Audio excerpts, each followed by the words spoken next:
saya Jessica Susaria. Saya Feliza Syafiki. Saya Naisha Farhanina. Di video kali ini kami akan membahas materi tentang Konferensi Asia Afrika. Baiklah, kita langsung masuk ke materi. Sebelumnya ada yang tahu tidak apa itu Perang Dingin? Perang Dingin merupakan suatu periode di mana terjadinya ketegangan politik dan militer antara blok barat dan blok timur yang terjadi pada tahun 1947 sampai 1991 yang disebabkan karena perbedaan ideologi, perubahan pengaruh, dan kekuasaan. Bagaimana sih posisi dan peran Indonesia dalam Perang Dingin? Pada dasarnya, Indonesia bukanlah negara yang terlibat dalam Perang Dingin. Dalam perkembangannya, Indonesia berusaha untuk memposisikan diri sebagai negara yang tidak berpihak kepada dua blok, yaitu blok timur dan blok barat. Bahkan melalui politik luar negeri yang membebaskan aktif, Indonesia giat menggalang pergerakan bersama negara-negara yang baru merdeka untuk bersikap netral terhadap konflik yang terjadi.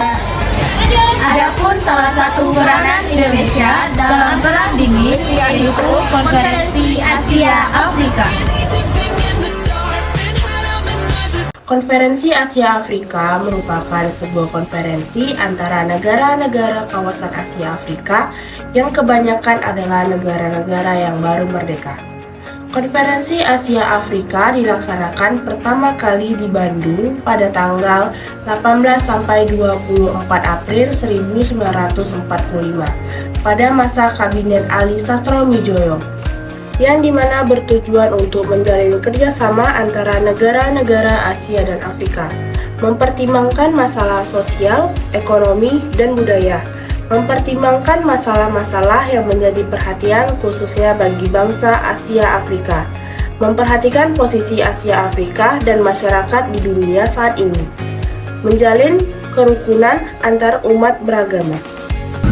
Berawal dari ide Insinyur Soekarno dalam Konferensi Kolombo pada 25 April sampai 2 Mei 1954. Pertemuan ini dihadiri oleh perwakilan 5 negara, termasuk negara Indonesia, untuk membahas masalah-masalah yang menjadi kepentingan bersama. Hasil dari Konferensi Kolombo adalah pembentukan Asia Atlantic Conference yang menunjukkan komitmen negara-negara Asia untuk membangun hubungan yang erat dan saling mendukung. Ada kekhawatiran akan timbulnya ketegangan antara blok barat dan blok timur pasca Perang Dunia Kedua yang dapat mempengaruhi perdamaian dunia. Pertemuan berlanjut dalam Konferensi Bogor 28 sampai 29 Desember 1954 guna membahas persiapan pelaksana Konferensi Asia Afrika yang menghasilkan beberapa kesepakatan di antaranya. Yang pertama, Konferensi Asia Afrika akan diselenggarakan secara bersama oleh 5 negara. Yang kedua, kelima negara peserta konferensi akan menjadi sponsor Konferensi Asia Afrika. Dan yang terakhir, pemerintah Indonesia akan menyampaikan undangan Konferensi Asia Afrika kepada negara-negara peserta atas nama 5 negara. Adapun faktor lainnya yang menyebabkan Konferensi Asia Afrika ini dapat dilaksanakan atau mendapat dukungan dari negara-negara lainnya, yaitu yang pertama adanya keengganan bangsa Barat untuk berunding terkait nasib bangsa Asia Afrika yang umumnya merupakan bekas koloni Barat. Yang kedua yaitu merupakan bentuk perlawanan terhadap kolonialisme dan imperialisme Barat di Asia Afrika. Yang ketiga yaitu perkembangan politik dan ekonomi. Bagaimana posisi dan peran Indonesia dalam Konferensi Asia Afrika? Indonesia merupakan salah satu negara inisiator dan pelapor diadakannya Konferensi Asia Afrika, yang dimana Konferensi Asia Afrika tahun 1955 melibatkan 29 negara, termasuk negara-negara sponsor dan negara-negara peserta. Negara-negara sponsor yaitu Indonesia, Filipina, Thailand, India, dan Pakistan. Negara-negara peserta yaitu Burma, Kamboja, Irak, Iran, Saudi Arabia, Ceylon yang sekarang menjadi Sri Lanka, Republik Rakyat Tiongkok, Ethiopia, Jepang, Laos, Lebanon, Liberia, Mesir, Nepal, Siprus, Sudan, Syria, Turki, negara Vietnam, Yordania. Negara-negara tersebut menjadi negara yang pertama pelaksana Konferensi Asia Afrika pada tahun 1955 di Bandung. Berikut beberapa tokoh yang berperan dalam konferensi Asia Afrika. Yang pertama ada Sir John Kotelawala. Ia merupakan Perdana Menteri Sri Lanka yang memprakarsai konferensi Asia Afrika.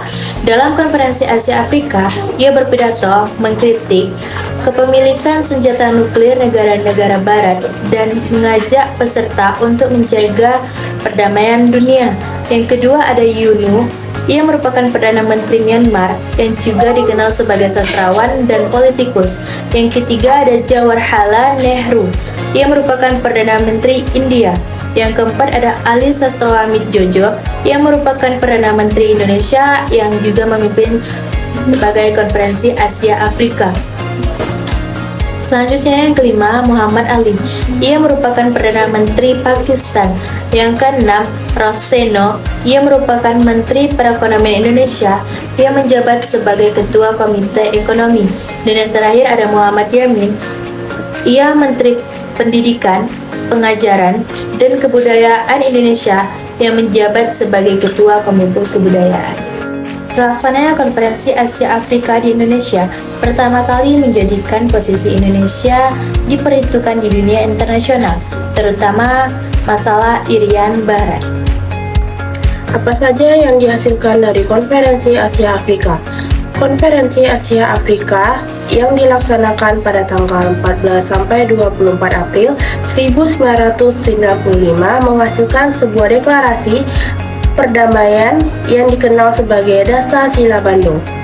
Dasar Sila Bandung adalah pernyataan politik yang berisi 10 prinsip dasar untuk memajukan perdamaian dan kerjasama antar dunia. Berikut adalah beberapa isi Dasar Sila Bandung. Yang pertama yaitu menghormati hak asasi manusia sesuai piagam PBB.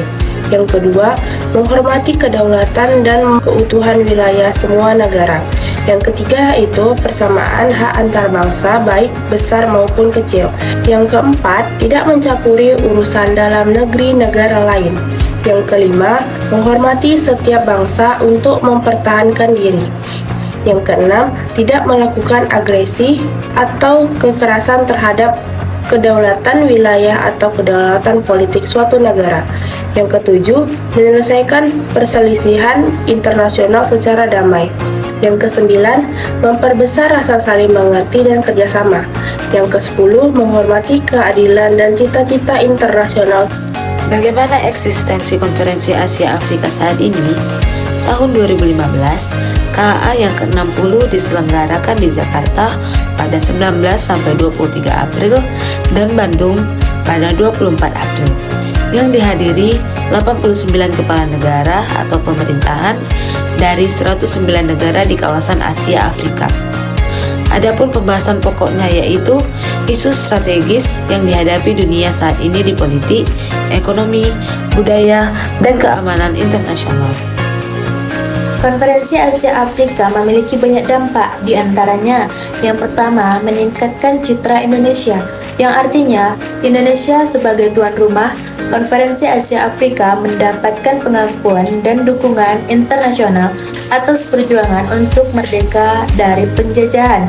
Yang kedua, menggugah semangat kemerdekaan, yang artinya Konferensi Asia Afrika menginspirasi banyak negara Asia dan Afrika untuk melawan penjajahan dan mencapai kemerdekaan.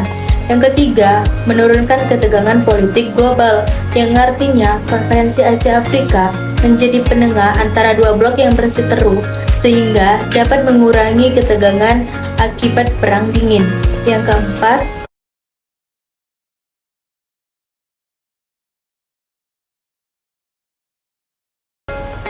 memperbarui struktur badan internasional, yang artinya Dasar Sila Bandung yang dihasilkan dari Konferensi Asia Afrika menimbulkan perubahan dalam struktur badan internasional seperti PBB.